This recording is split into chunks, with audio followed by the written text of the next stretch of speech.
Sir దాదాపుగా సంవత్సరం పరిపాలన పూర్తయిపోయింది. ఒకవైపేమో వీళ్ళు అభివృద్ధి అని గాని, లేకపోతే సంక్షేమం అని గాని చెప్పినట్టుగా నిదానంగా చేసుకుంటా వస్తున్నారు. జగన్మోహన్ రెడ్డి గారు మాత్రం ఇక బెదిరింపులు ఆయన ధోరణి మనకు కనపడతానే ఉంది. సో ఈ నేపథ్యంలో గత 5 ఏళ్ళు జగన్మోహన్ రెడ్డి గారి పరిపాలనకి, ఈ సంవత్సరం కూటమి పరిపాలనకి వ్యత్యాసం ఎలా అనిపిస్తుంది? గత 5 సంవత్సరాలు మాకు అరాచక పాలనలాగా ఉంది. తర్వాత ఈ గవర్నమెంట్ వచ్చిన తర్వాత, కూటమి ప్రభుత్వం వచ్చిన తర్వాత ఈ సంవత్సరం నుంచి పరిపాలన చక్కగా నడుస్తుంది. కాకపోతే ఇంకా పథకాలు ఇవ్వాలి, అవి మెల్లిమెల్లిగా అవుతాయి. అప్పుడు ప్రభుత్వానికి ఇప్పుడు కూటమి ప్రభుత్వానికి సంబంధం లేదు, ఇప్పుడు శుభ్రంగా నడుస్తుంది. సో అంటే మీరు గమనించింది ఏంటి ఈ సంవత్సర కాలంగా?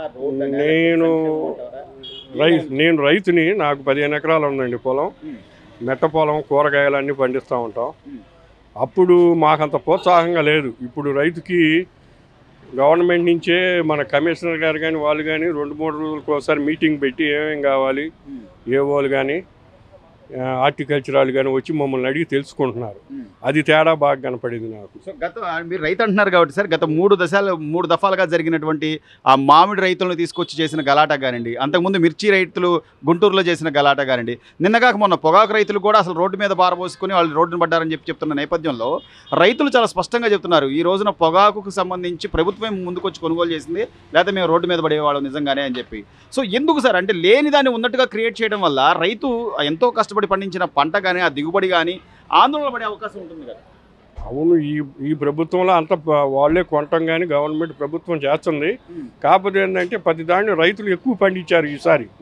ఆ పంట మూలాన విదేశాల్లో కూడా రేటు తగ్గటం మూలాన రేటు తగ్గింది, కానీ ప్రభుత్వం బాగానే కొనుగోలుతానం అన్నీ చేస్తుంది. దానికేం రైతుకి ఇబ్బంది లేదు. సో అంటే జగన్మోహన్ రెడ్డి గారు మాత్రం ఏదో ఒక అల్లరి సృష్టించాలి, లేకపోతే లాండ్ ఆర్డర్ డిస్టర్బెన్స్ చేయాలి అనే ధోరణి అలాగే ఉందంటారు, లేకపోతే ఏంటి ఆయన ధోరణి? ప్రతిపక్షంగా అండి కాళ్ళు అంతే. ఇక ఎప్పుడు అరాచకంగానే, ప్రభుత్వం అప్పుడు అరాచకమే, ప్రతిపక్షం ఉండి అరాచకంగా చేస్తూ ఉంటారు. ఇప్పుడు మద్యం కుంభకోణానికి సంబంధించి సిట్ వేగవంతం చేసింది విచారణ కానివ్వండి, లేకపోతే ఇప్పుడు మిథున్ రెడ్డి గారి అరెస్ట్ కానివ్వండి, ఆయన్ని కస్టడీకి ఇస్తే వెనకమాల ఉన్న ప్రధాన సూత్రధారి ఎవరనేది బయటకు వచ్చే అవకాశం ఉంది. మేము బిగ్ బాస్ అరెస్ట్ కావాలనుకుంటున్నామండి. అది మా ఇది అంటే ఏంటి ఆయన మీద అంత ఇదేంటి నమ్మకం అంటే ఎక్సైజ్ పాలసీలో 3,500 కోట్లు ఏదో జరిగిందని రోజు టీవీల్లో ఇటు వస్తున్నారు. కాబట్టి ఆ వెనక ఎవరు ఉంటారు? అప్పుడు ముఖ్యమంత్రికి చేసిన జగన్మోహన్ రెడ్డి గారే ఉంటాడు, కాబట్టి ఆయన్ని అరెస్ట్ చేయాలని మేము అనుకుంటున్నాం. చివరిగా సార్ అంటే ఆ మద్యం కుంభకోణానికి సంబంధించి సరే ముడుపులు ఎటెల్ని లేదా దానిలో నిజంగా స్కామ్ జరిగిందా లేదా అనేది ఓ పక్కన తేలుస్తున్నారు, కానీ ప్రాణాలు పోయిన వాళ్ళ కుటుంబాలు కానివ్వండి, లేకపోతే ఆరోగ్యం పాడైపోయి హాస్పిటల్ పాడైపోయిన వాళ్ళ పరిస్థితి కానివ్వండి, కనీసం మానవత్వం అనేది అది మరీ దయనీయ స్థితిలో ఉంది. వాళ్ళని పట్టించుకునే వాళ్ళు కూడా లేరు. ఆ మద్యం కల్తీ మద్యం, అది సరైన మద్యం అమ్మకపోవటం వల్లనే ఇవన్నీ జరిగినాయి. పడాలి శిక్ష పడాలి. గత 5 ఏళ్ల పరిపాలన చూసాం. జగన్మోహన్ రెడ్డి గారు ఒక్క అవకాశం అంటే ప్రజలంతా నమ్మి 151 సీట్లు ఇచ్చారు. అప్పుడు పరిపాలన తీరు కానీ, ఇప్పుడు కూటమి ప్రభుత్వం అధికారంలోకి వచ్చి సంవత్సరం అవుతుందన్న, ఏంటి వ్యత్యాసం ఏంటి, ఎలా ఉందనుకుంటున్నాం? ఈ ప్రభుత్వం కొద్దిగా బాగానే ఉందన్న. ఎందుకు, ఏం బాగుంది అంటే? ముగ్గురు తల్లి వందనం వేయటం కానీ, లేకపోతే రోడ్లు వేయటం కానీ, ఈ గవర్నమెంట్ కానీ, కొద్దిగా పక్కన ఆఫీసుల్లో పనులు చేసే నాయకులు కానీ అంతా కొద్దిగా పర్లా బాగానే అందరికి ఇస్తున్నారు. అందరికి టయానికి వస్తున్నాయి. ఏం లేదన్న, తగ్గితే ఏం లేదు, బాగానే ఇస్తున్నారు. జగన్మోహన్ రెడ్డి గారు అసలు ఏమి చేయట్లేదు, అంతా ఉత్తదే, వీళ్ళు కేవలం బెదిరింపు ధోరణిలో లేకపోతే మా వాళ్ళని అణిచేస్తున్నారు, లేదు అది అని చెప్పి అంటున్నాడు. వాళ్ళు వీళ్ళే అని చూస్తున్నా, వీళ్ళు అందరికి ఇస్తున్నారు. ఈ గవర్నమెంట్ అందరికి ఇస్తుంది.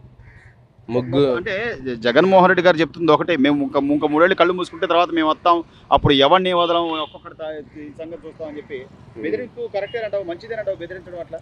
అట్లా బెదిరించడం కరెక్ట్ కాదండి. ఇప్పుడు ఎవరైనా ఇప్పుడు ఆ గవర్నమెంట్ వచ్చినా ఈ గవర్నమెంట్ వచ్చినా పనిచేసేది మనం చూసుకోవాలి. సార్ దాదాపుగా సంవత్సరం పరిపాలన అయిపోయింది కూటమి సర్కారు అధికారంలోకి వచ్చి. గత 5 ఏళ్లలో జగన్మోహన్ రెడ్డి గారు ఏదైతే ఒక అవకాశం అన్నాడో, 3 రాజధానులు అన్నారు, అసలు ఏది జరగలేదని చెప్పి ప్రజలు తీర్పిచ్చారు. 11 సీట్లకే ఆయన పరిమితం చేశారు. అప్పటికి ఇప్పటికి వ్యత్యాసం ఎలా ఉంది సార్? పరిపాలన ఎలా ఉంది? పరిపాలన బేస్గా ఉందండి, నెంబర్ 1గా ఉంది కూటమి ప్రభుత్వం. ఈ సంవత్సరంలో పరిపాలన బాగుంది. పెన్షన్ అనుకున్నట్టు పెన్షన్ 4,000 రూపాయలు ఇచ్చాడు.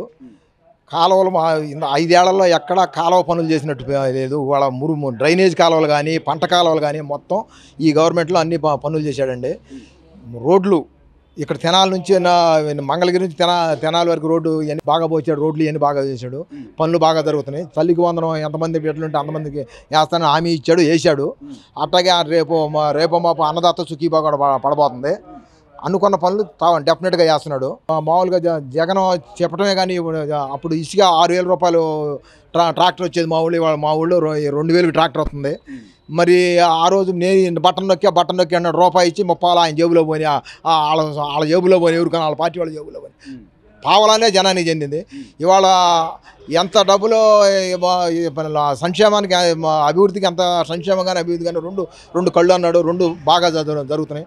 సంక్షేమం జరుగుతుంది, అభివృద్ధి జరుగుతుంది. చెప్పిన పనులన్నీ గ్యారెంటీగా చేస్తున్నాడు, ఇంకా చేసే పనులు చేస్తాడు. కూటమి ప్రభుత్వం అద్భుతంగా ఉంది, పరిపాలన బాగుంది. ఈ సంవత్సరంలోనే ఇంత గమనించిన ప్రజలు గత 5 ఏళ్లలో జగన్మోహన్ రెడ్డి గారు అరాచకాలు కానివ్వండి, లేకపోతే అప్పుడు ఆ మద్యంలో జరిగిన కుంభకోణానికి సంబంధించి కానీ, లేదా మద్యం తాగి ఎన్నో మంది ప్రాణాలు కోల్పోయారు, కొంతమంది అనారోగ్యాల పాలైపోయారు. ఈ రోజున సిట్ విచారణ వేగవంతమయ్యి మిథున్ రెడ్డి అరెస్ట్ తర్వాత ఆయన్ని కస్టడీలోకి తీసుకుంటే అసలు దీని వెనక ఎవరున్నారు, ప్రధాన సూత్రధారు ఎవరున్నారు, బయటకు వచ్చే అవకాశం ఉంది? గ్యారెంటీగా బయటకు వచ్చిందండి. ఈడీ వాళ్ళు గట్టిగా యాక్షన్ తీసుకుంటే మొత్తం డొంకంతా కదిలి మొత్తం అందరి మెడకే చుట్టుకుంటుంది. ఇది తప్పు చేసినాడు, గ్యారెంటీగా శిక్ష అనుభవించేందుకు తప్పదు. ఇది అన్ని వేల కోట్ల కుంభకోణం చేసి కూడా ఆయన నేను ఇంకో 3 ఏళ్ల తర్వాత నేనే వస్తా, అప్పుడు ఒక్కొక్కటి సంగతి తెలుస్తా, సప్త సముద్రాల అవతల ఉన్నా తీసుకొస్తా. మరి ఈ బెదిరింపులన్నీ ఎలా చూడాలి సార్?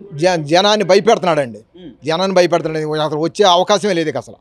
ఎందుకంటే చంద్రబాబు నాయుడు చెప్పిన పనులను చేస్తున్నాడు. ఆయన కూటమి అద్భుతంగా ఉంది పరిపాలన. తప్పనిసరిగా ఇంకా 2 పర్యాలు, ఈ పర్యాలు ఇంకా 2 పర్యాలు కూడా మళ్ళీ కూటమే వచ్చింది. చివరిగా సార్, అంటే మీరు గమనించినట్టుగా ఈ సంవత్సరంలో ఒక పక్క సంక్షేమం, మరోవైపు అభివృద్ధి రెండూ చూసుకుంటా వస్తున్నాడు. ఇంకా ముందు జరగబోయే పరిపాలన గురించి మీ అందరికీ నమ్మకం ఉందా సార్? ఆయన చెప్పినట్టుగా అన్ని పథకాలు అమలు చేసి 100% చేస్తాడండి, అందులో అనుమానం లేదు.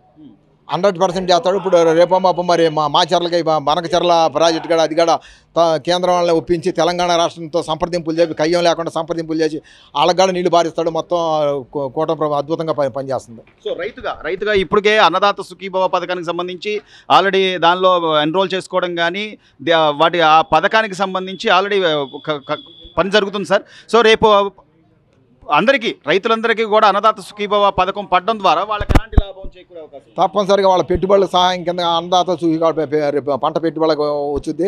అందులో సబ్సిడీ మీద పరికరాలన్నీ మొన్న ఒకసారి ఇచ్చాడు ప్రభుత్వం రాగానే, మళ్ళీ రేపు రిలీజ్ చేయబోతున్నారు. ఈ సబ్సిడీ మీద రైతులందరికీ ఉపయోగపడే పరికరాలు కానీ డ్రిప్ కానీ ఇవన్నీ అందరికీ అందుబాటులో ఉంటాయి, బాగా జరుగుతుంది.